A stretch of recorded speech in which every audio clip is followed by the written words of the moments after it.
Hey there, Dr. G here. We're going to talk about the rest of the different types of toxic partners. We got the overdependent.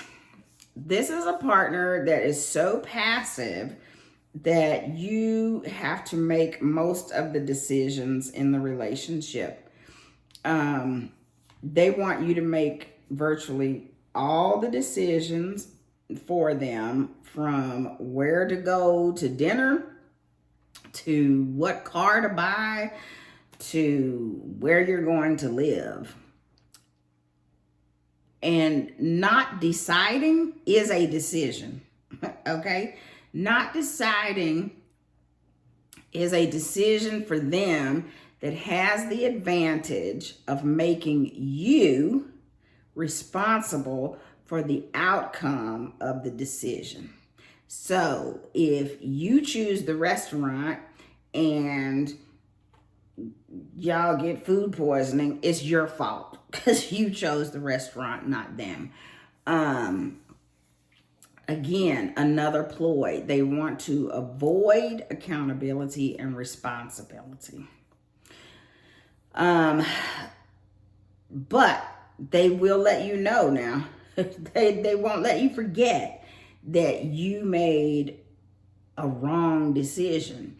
And they typically get real passive aggressive about that.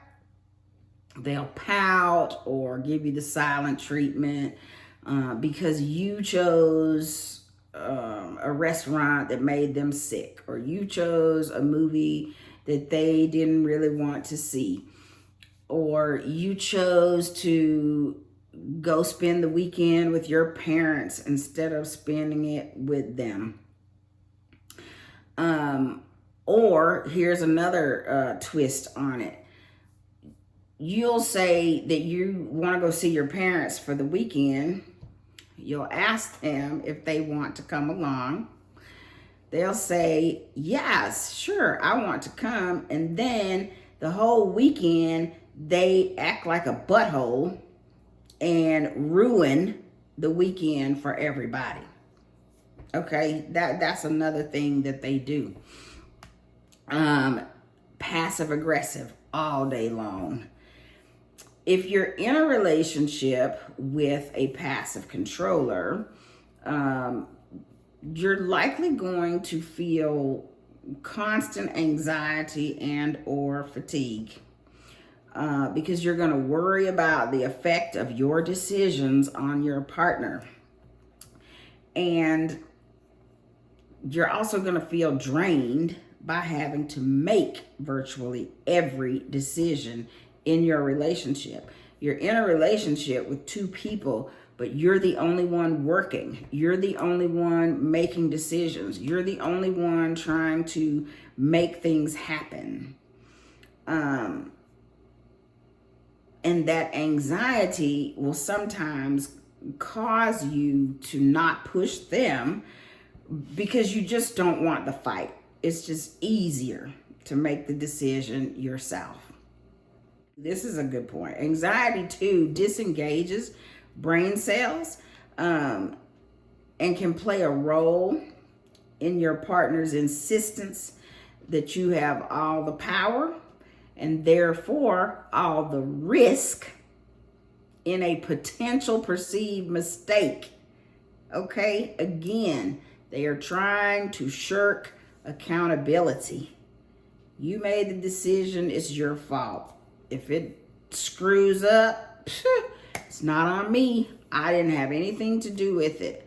That is a real cowardice way to not participate in your relationship. So push them to make some decisions. Stop making all the decisions because that's toxic. The independent, non-dependable controller. They disguise their toxic behaviors by asserting their independence. I'm not going to let anyone control me. That's their motto. I'm not going to let anyone control me. But behind the scenes, they're trying to control you because they rarely keep their commitments. And they control you by keeping you uncertain about what they're going to do, because they will tell you they're going to do something and then they don't do it. They'll say that they'll call you, they don't call. They say they'll take the kids to a movie on Saturday, never happens. Something always comes up, or they have some excuse, but they don't keep their commitment. Bottom line, they control you by making it next to impossible for you to make commitments or plans, because you start to think in the back of your head, I better hold off because they might not show up, or they probably won't show up. It doesn't make you feel safe or secure in your relationship. And you're never quite sure if they're really emotionally committed to you.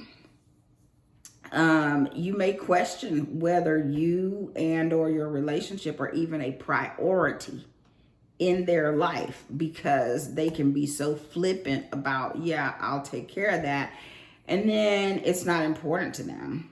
So a lot of times with these toxic people, you will find yourself asking for reassurance from them, reassurance that they love you, that they find you attractive, that they're committed to your marriage. Let me tell you something.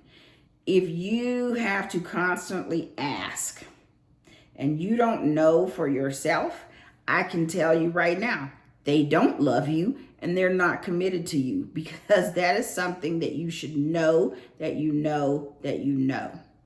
If you're asking repeatedly, something is wrong. Pay attention to that. And the sadder thing is that when you're asking for these reassurances, they will often give you these vague answers, right? To keep you guessing.